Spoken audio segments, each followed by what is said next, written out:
Push that rock here with some cement. Let's graph this sine wave here.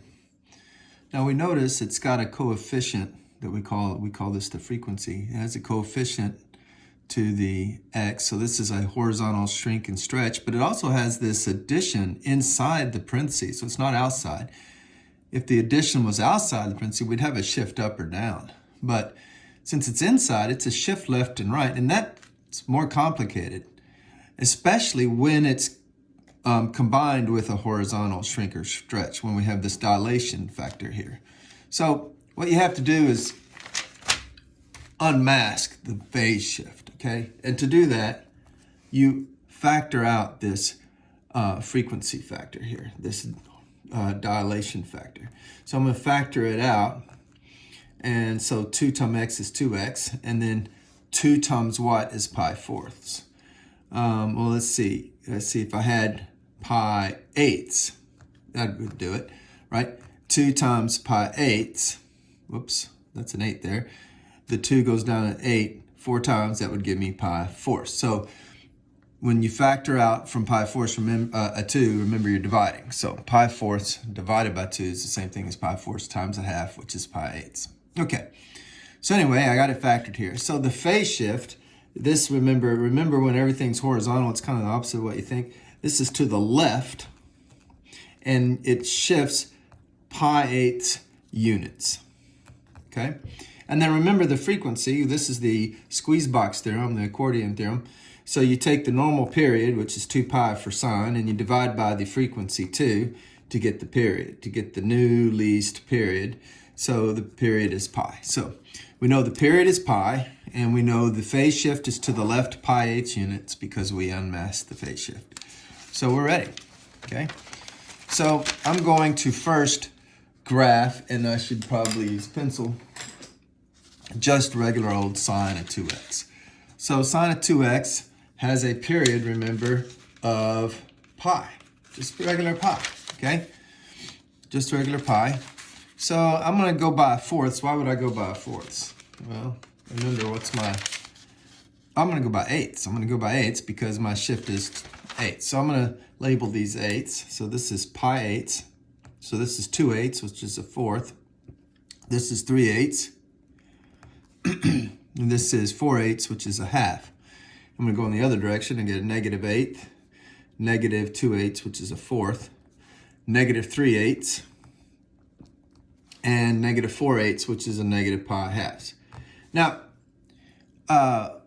notice I measured these out with a ruler, so they're all evenly spaced. I did kind of make this a little wonky. I should have used a ruler there, but these are all evenly spaced, and I made sure each increment is an eighth. This is from here to here is an eighth, from here to here is an eighth, from here to here is an eighth. That's very important, okay? Now, from negative pi halves to pi halves is a full pi, so I should have my sine wave. If I were to graph, let's do this in pencil, if I were to graph just sine of 2x, it should be over an interval that is pi units long. Well, if you have half a pi here and half a pi there, you've got a full pi. So my sine wave should fit over this interval.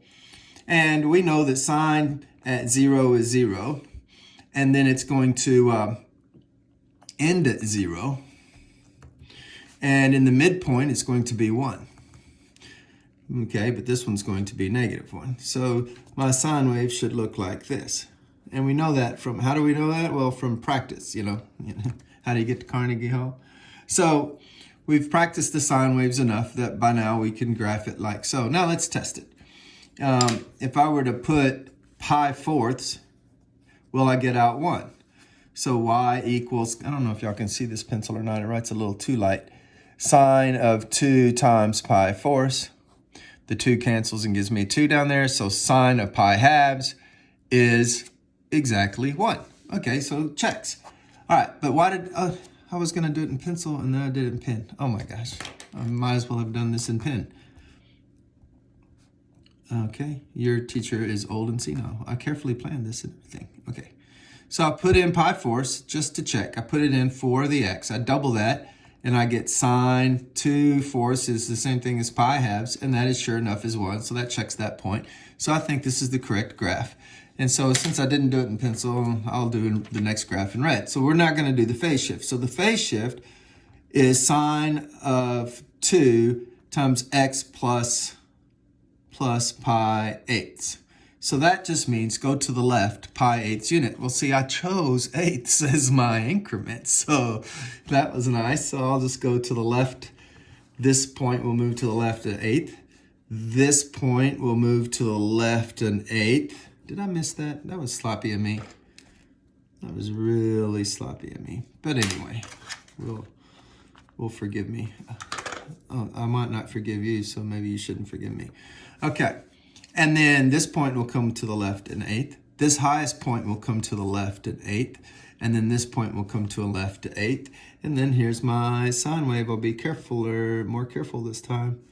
So I don't know where it crosses the y-axis, so I won't give much thought to it, but it's probably a little higher. But anyway, we could put in 0 and find out. But there's your sine wave. Looks something like that. And remember, we use 3 dots to indicate that this pattern is going to continue. 3 dashes at the end of the graph.